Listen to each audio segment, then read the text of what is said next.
1만 시간의 법칙이라는 말이 있습니다. 혹시 들어보셨습니까? 1만 시간의 법칙. 어떤 일이든 1만 시간을 하면은 전문가가 될 수 있다라는 의미로 사용됩니다. 1만 시간을 투자하면 전문가가 될 수 있다. 굉장히 1만 시간 하면 굉장히 길어 보입니다. 근데 우리가 곰곰이 생각해보면 1만 시간은 그렇게 길지 않습니다. 우리가 1만 날, 한 날 이렇게 하면 길겠지만은 1만 시간, 이것은 생각보다 길지 않습니다. 하루 24시간 이렇게 계산을 해보면 1년이면 8,760일이 나옵니다. 8,760시간, 1년의 시간이 8,760시간, 즉 1만 시간은 1년하고 2개월 정도 됩니다. 1년 2개월에 1만 시간. 그러면 우리가 하루에 12시간씩 같은 일을 반복한다면 2년 4개월이면 전문가가 될 수 있습니다. 근데 우리가 하루에 12시간 법적으로 금지가 되어 있습니다. 그래서 우리는 하루에 8시간 미만, 계산하기 쉽게 6시간으로 생각을 한다면 우리가 같은 일을 하루에 6시간씩 우리가 연마한다면 2년 4개월이면 전문가가 될 수 있습니다. 하루에 3시간씩이라면 4년 8개월이면 5년이 안 되어서 우리는 어떤 일에 전문가가 될 수 있습니다. 하지만 안타깝게도 시간만 보낸다고 누구나 전문가가 되는 것은 아닌 것 같습니다. TV 프로그램 중에 생활의 달인 이런 프로그램이 있습니다. 아마 한 번쯤은 보시지 않으셨을까 싶습니다.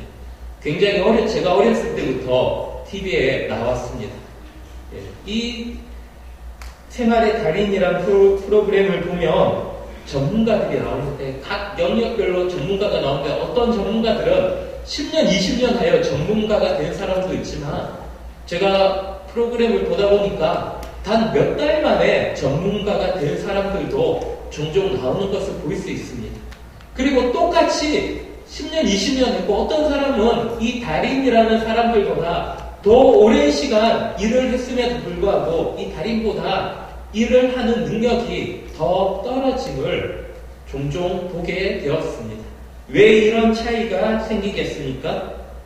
즉 무슨 일의 전문가가 된다는 것은 그저 시간만 보낸다고 되는 것이 아닙니다. 이것은 관심과 집중의 차이입니다. 달인들의 특징을 보면 달인들은 자신들이 하는 일에 관심을 가지고 어떻게 하면 조금 더 잘할 수 있을까? 어떻게 하면 조금 더 빨리 할 수 있을까? 이것을 계속 연구를 합니다. 관심을 가지고 투자를 하는 것입니다.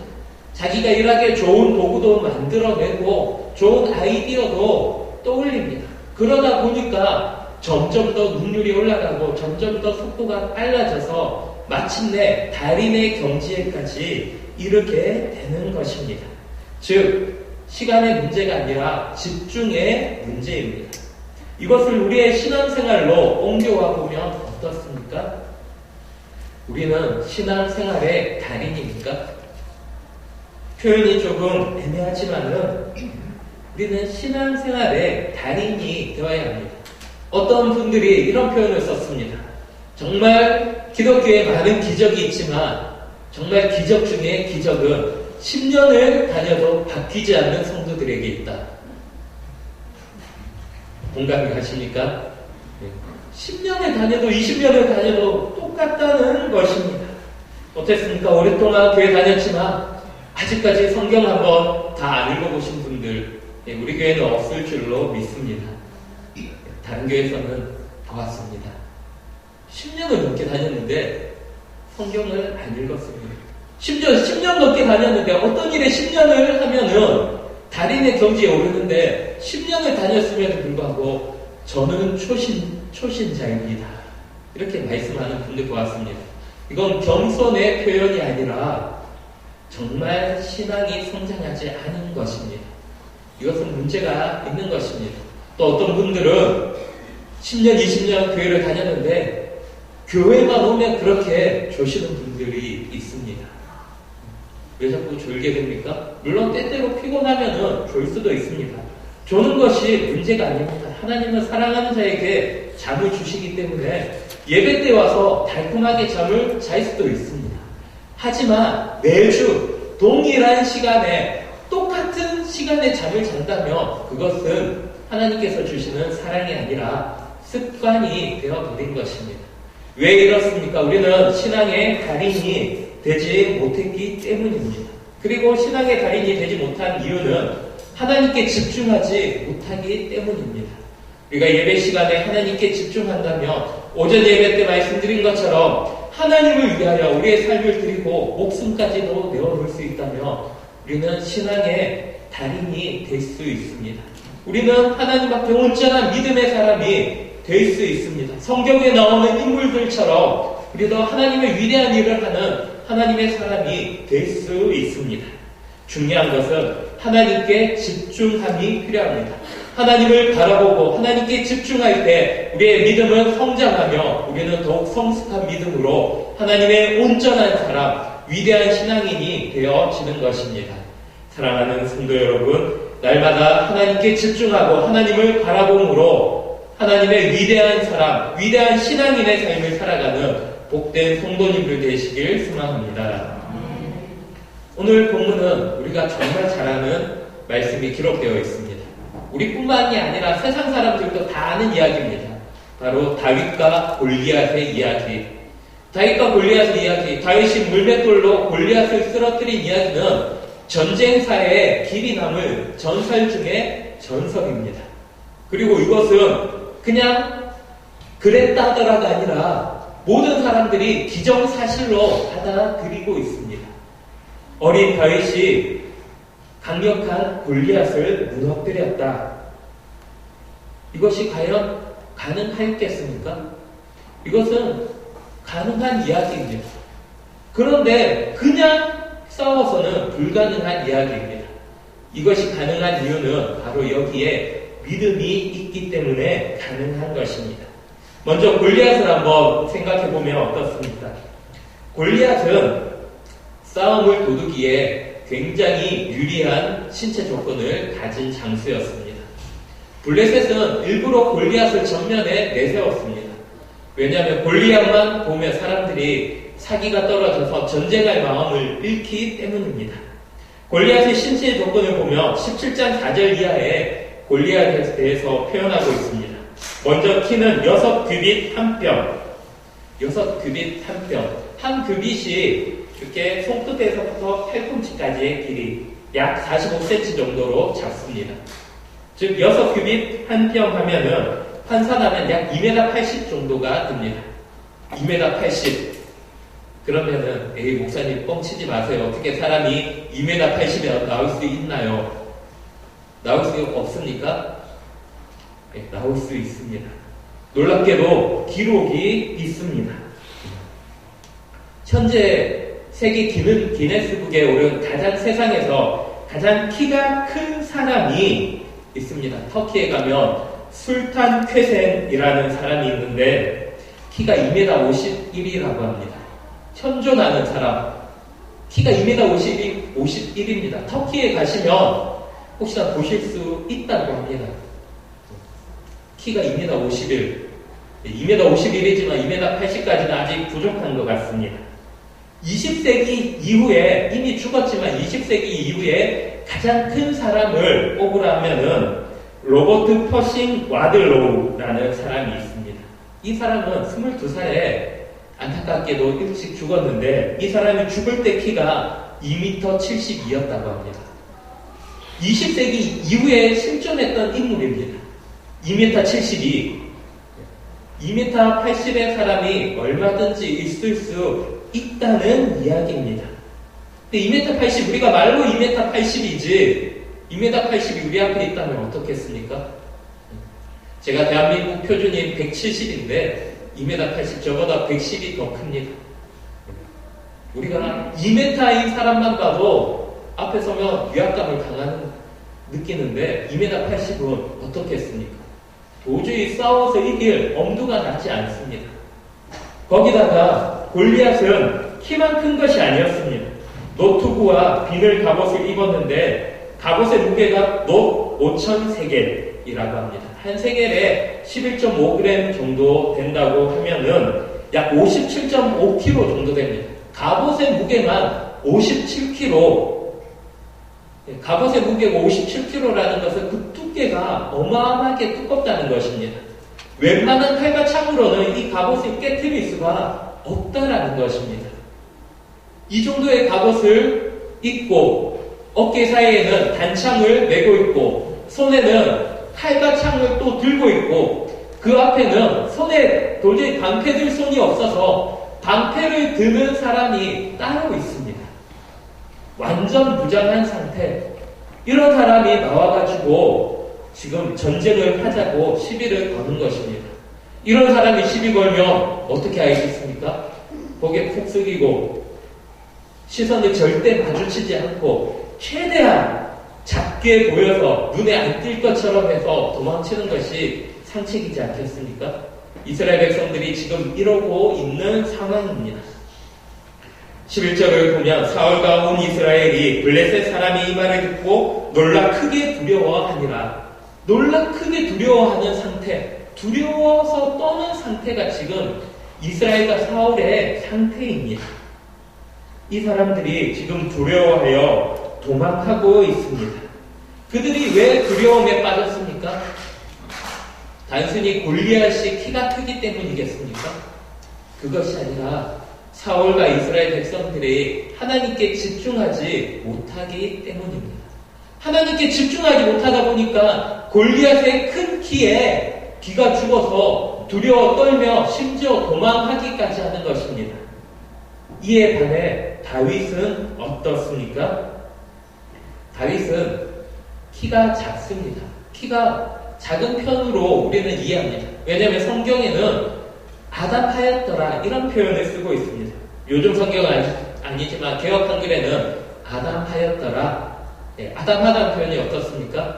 저 정도 되면 아담하다라고 표현할 수 있지 않겠습니까? 키가 큰 키가 아니었습니다. 지금 오늘 본문을 보면은 사울이 자신의 갑옷을 다윗에게 입혀주었습니다. 근데 다윗이 익숙하지 않습니다. 왜냐하면 사울은 다른 사람보다 머리가 하나 더 있을 만큼 키가 큰 사람이었습니다. 그런 사람의 갑옷을 다윗에게 입혀놨으니 몸에 받겠습니까? 갑옷을 입어도 몸에 받지 않고 부자연스러웠습니다. 다윗은 이처럼 키가 작았고 아직 어린 소년이었습니다. 이런 소년이 지금 골리앗 앞에 서 있는 것입니다. 이런 상황에서 전쟁의 승패는 이미 결정나 있지 않겠습니까? 전쟁의 승패는 사울과 이스라엘 백성들은 이미 졌다라고 생각을 하였습니다. 그래서 두려워하며 도망하는 것입니다. 하지만 다윗에게는 이러한 생각이 없었습니다. 그는 질 생각이 전혀 없었습니다. 왜냐하면 다윗에게는 하나님을 바라보고 하나님께 집중하는 믿음이 있었기 때문입니다. 예수님께서는 마태복음 17장 20절에서 너희 믿음이 적은 까닭이니라 진실로 너희에게 이르노니 만일 너희에게 믿음이 겨자씨 하늘만큼만 있어도 이 산을 명하여 여기서 저기로 옮겨지라 하며 옮겨질 것이요 또 너희가 못할 것이 없으리라 이렇게 선포하십니다. 우리에게 믿음이 겨자씨만큼 정말 눈곱만큼 작은 믿음이 있어도 우리는 무엇이든 할 수 있다라는 것입니다. 즉 믿음은 크기의 유무가 아니라 하나님의 능력에 달려있다는 것입니다. 우리가 하나님의 능력을 믿기만 하면 하나님께서 그 손으로 일하시기에 무엇이든 할 수 있고 어디서든 승리할 수 있는 것입니다. 믿으십니까? 근데 사울과 이스라엘 백성들에게는 이 믿음이 없었습니다. 믿음의 문제는 결정적인 순간에 드러납니다. 평화로울 때는 모두가 다 믿음이 있는 것 같이 보입니다. 그러나 결정적인 순간에 믿음이 드러나는 것입니다. 오늘 다윗의 모습에서 우리는 이 믿음을 발견할 수 있습니다. 다윗은 아버지의 심부름으로 전쟁터에 오게 되었습니다. 아버지의 심부름으로 전쟁터로 왔다. 여기에서 우리가 알 수 있는 것은 아직 군대에 증진될 만큼의 나이가 안 되었다는 것입니다. 고대 이스라엘에서 군인으로 징집되는 나이 기준이 몇 살이었습니까? 20살이었습니다. 그래서 항상 인구조사를 할 때 20세 이상으로 남자들을 계수하였습니다. 20살 이상의 남성들, 군대에 징집되는 남성의 나이였습니다. 근데 지금 다윗은 어디 있습니까? 양을 치다가 아버지의 심부름으로 형들이 잘 있는지 보러 왔습니다. 즉 아직 군대에 동원되지 못하는 나이, 10대의 나이였습니다. 기껏해야 중고등부 나이, 중학생이나 많아야 고등학생의 나이에 지금 이 전쟁터에 나온 것입니다. 그리고 전쟁터에서 우연히 골리앗이 하나님을 조롱하는 소리를 듣게 됩니다.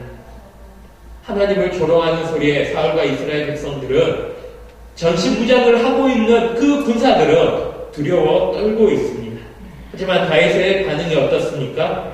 그는 하나님을 모욕하는 골리앗을 두려워하지 않습니다.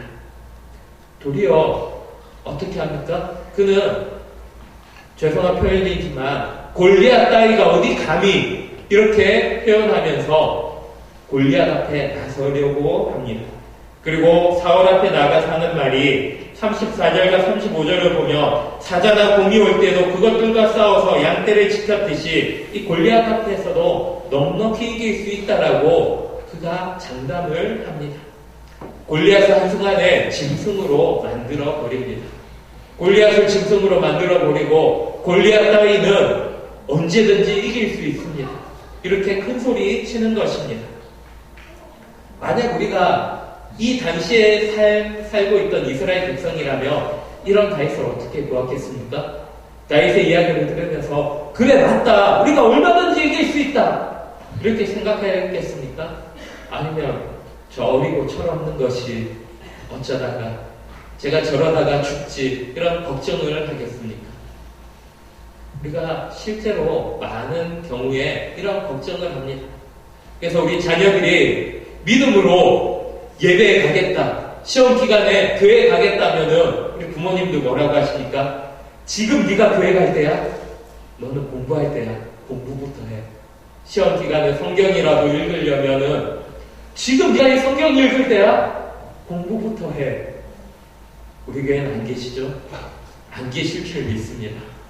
제가 내년에 수련회를 갈 때 혹시나 우리 성도님들 중에서 목사님 지금 우리의 고3 되는데 무슨 수련회입니까?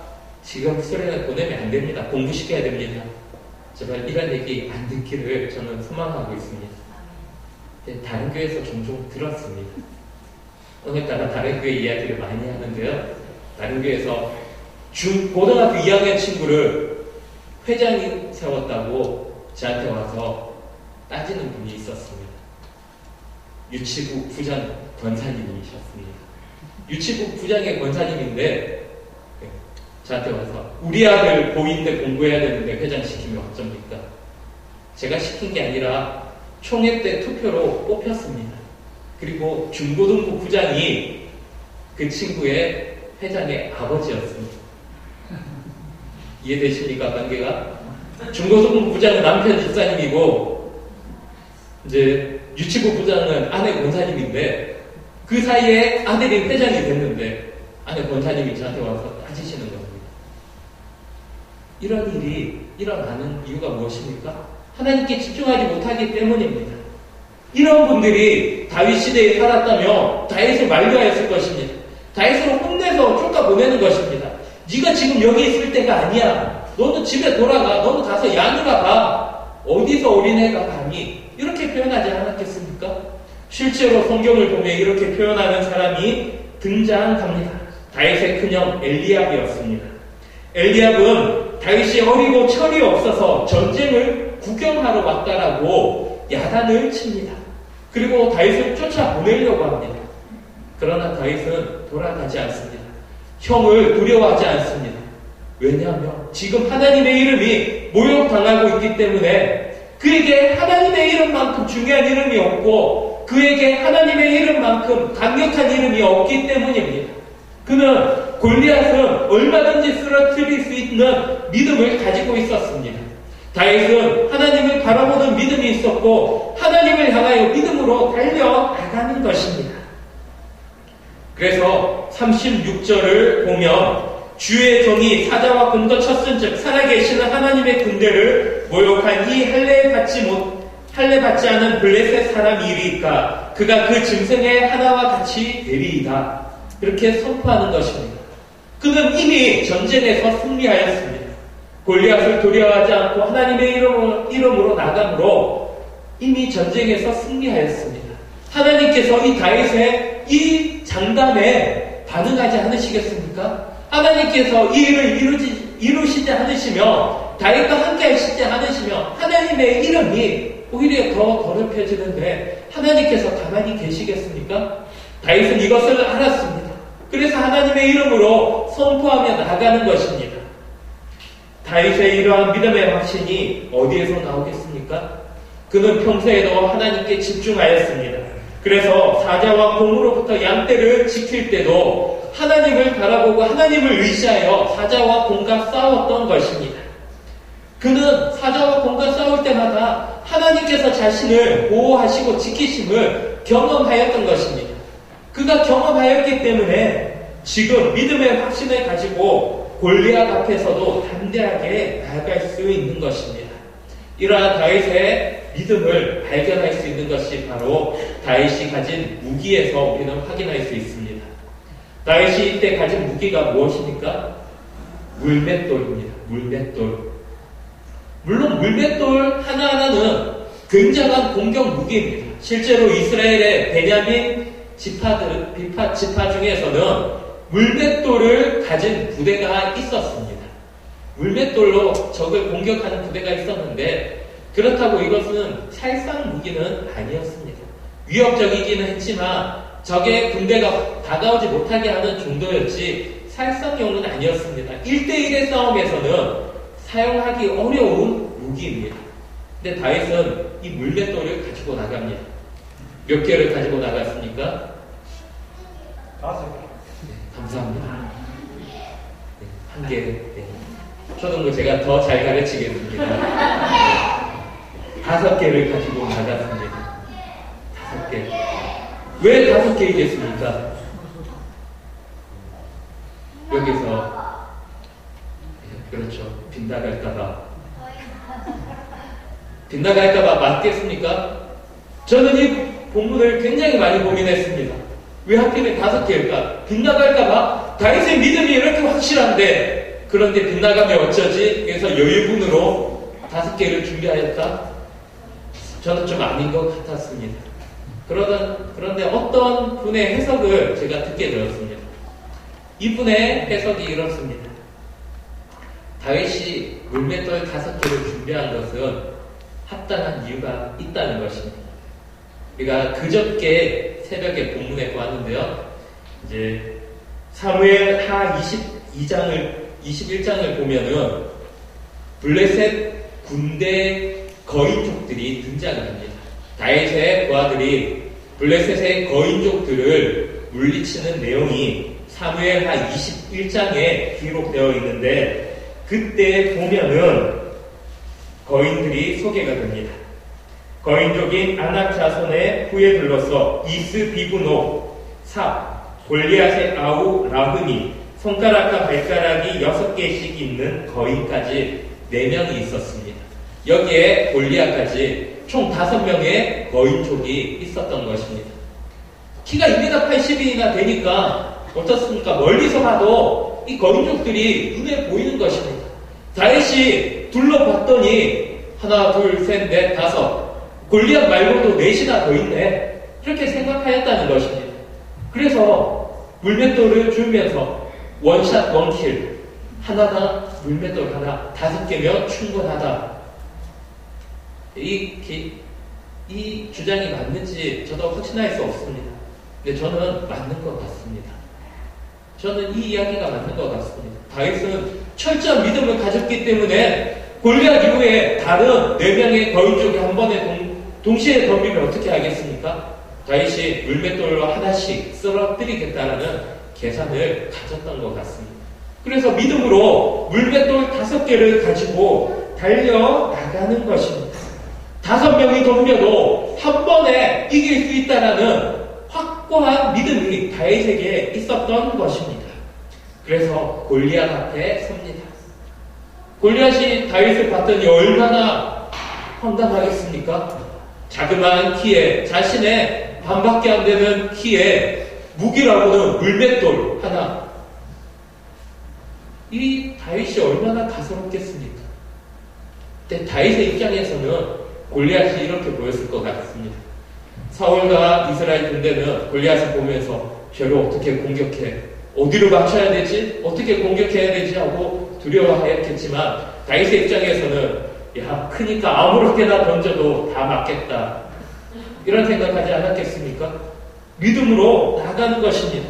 그러면서 45절에서 놀랍도록 선포를 합니다. 우리 본문 45절의 말씀을 같이 한번 읽도록 하겠습니다. 시작. 다윗이 블레셋 사람에게 이르되 너는 칼과 창과 단창으로 내게 나아오거니와 나는 만군의 여호와의 이름 곧 내가 모욕하는 이스라엘 군대의 하나님의 이름으로 내게 나아가노라. 아멘. 다윗은 칼과 단창과 창으로 나오는 골리앗 앞에 오직 하나님의 이름으로 나아갔습니다. 그의 가장 강력한 무기는 물맷돌이 아니라 바로 하나님이었습니다. 하나님께서 함께 하시기에 그는 어떤 무기를 가지고서도 골리앗뿐만이 아니라 다른 4명의 거울족 가지고 한 번에 물리칠 힘과 능력이 있었던 것입니다. 그리고 믿음으로 승리하게 되었습니다. 사랑하는 성도 여러분, 오늘날 교회가 세상으로부터 모욕받는 이유가 무엇입니까? 세상으로부터 비난받고 모욕받는 이유 중에 하나는 교회가 능력이 없어서가 아니라 교회가 믿음이 없어서입니다. 우리에게 믿음이 부족하기 때문입니다. 교회가 믿음이 충만할 때는 어땠습니까? 1907년 대보험운동 때의 놀라운 기적들을 우리가 들어보면 어떻습니까?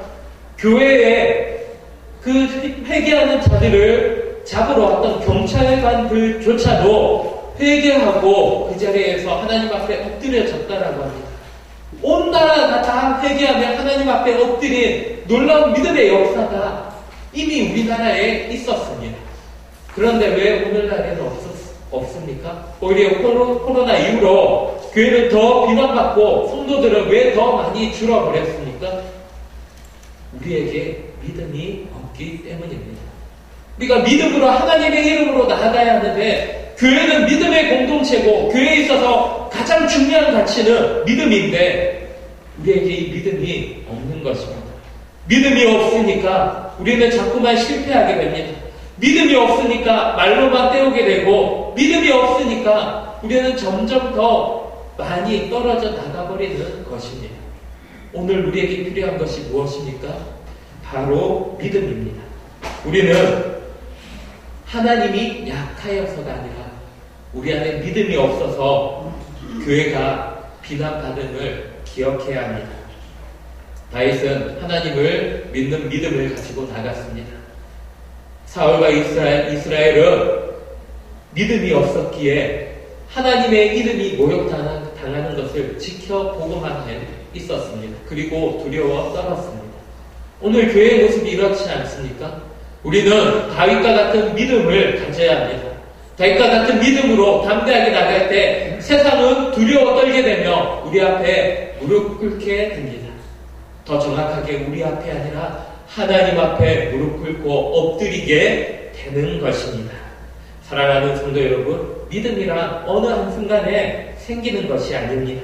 믿음은 우리가 하나님께 늘 집중하고 하나님을 기억할 때 우리 안에 성장하고 자라는 것입니다.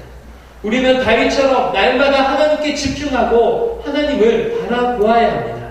우리가 하나님을 바라볼 때 우리 안에 믿음이 자라며 우리는 하나님께 더 가까이 나아가게 되는 것입니다.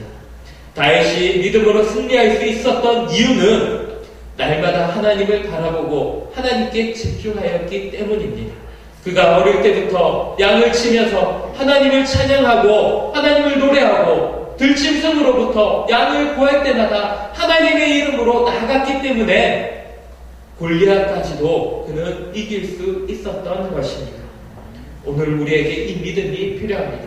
우리는 날마다 하나님께 집중해야 합니다. 즉 우리는 매일의 삶 속에서 한 주간의 삶 속에서 하나님을 바라보아야 합니다. 우리가 주일날 1시간 그냥 이 자리에 앉아있다고 우리의 믿음이 자라는 것이 아니라 이 말씀을 가지고 한 주간 묵상해야 합니다. 한 주간 기도해야 되고 한 주간 말씀을 읽어야 하는 것입니다. 그래서 우리에게 매일의 새벽 기도회가 있으며 수요 기도회가 있습니다. 우리는 날마다 교회에 모이도록 했어야 되며 교회에 나와서 기도하기를 했어야 되고 하나님의 말씀 읽는 일에 전심전력을 다해야 하는 것입니다. 안타까운 것은 제가 이렇게 얘기하면 이렇게 생각하는 분들이 있습니다. 목사님은 목사니까 말씀 읽고 기도할 수 있죠. 세상에 나가보면 그럴 시간이 없습니다. 그럴 시간이 전혀 없어요. 그럴 여유가 없어요. 맞습니까? 이런 책 제목이 있습니다. 너무 바빠서 기도합니다. 우리는 바쁠수록 기도해야 합니다. 더 바쁠수록 더 많이 기도해야 합니다. 제가 제 중고등부 아이들 가르칠 때 가르치는 것이 있습니다. 하루에 기도 30분, 아침에 일어나면 10분, 학교 가서 10분, 저녁에 자기 전에 10분, 최소한 하루에 30분이라도 기도하라 가르칩니다. 하루에 30분이라도 기도해야 합니다. 우리 성도님들 하루에 30분 기도하시는 분들 얼마나 계십니까? 물론 우리 교회는 하루에 몇 시간씩 기도하시는 분들이 너무 많이 있어서 감사합니다.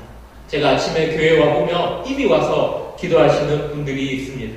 밤에 교회에 남아있어 보면 저녁에 퇴근하고 기도하러 오시는 분들이 많이 있습니다. 그래서 우리 교회가 건강한 교회, 튼튼한 교회, 지금까지 이렇게 이어져 오는 28년의 역사를 가지고서 지금까지 건강하게 세워지는 교회가 되는 것입니다. 사랑하는 성도 여러분, 우리에게 기도가 필요합니다. 우리에게 말씀이 필요합니다. 바쁠수록 기도해야 되고 더 바쁠수록 우리는 말씀을 먼저 읽어야 합니다. 그래야만 우리는 우리의 힘이 아닌 하나님의 힘으로 살아갈 수 있고 다윗처럼 이 세상 앞에서 무릎 꿇는 인생이 아니라 다윗처럼 이 세상을 무릎 꿇리는 이 세상으로부터 승리하는 삶을 살게 되는 것입니다. 오늘 우리는 무엇을 보고 무엇에 집중하고 있습니까? 우리는 하나님을 바라보고 하나님께 집중해야 합니다.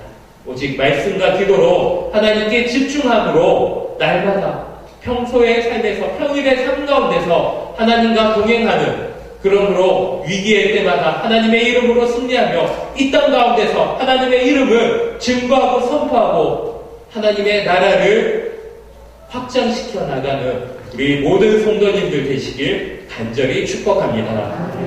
기도하겠습니다. 아버지 하나님, 은혜를 감사합니다. 오늘도 우리에게 하루 종일 예배할 수 있는 은혜를 부어주시며 이 오후에도 하나님의 말씀을 듣고 하나님 앞에 기도하게 하시니 감사합니다. 우리가 믿음으로 결단합니다. 다윗과 같이 하나님을 바라보고 하나님께 집중하는 믿음으로 나아가기를 우리가 결단합니다.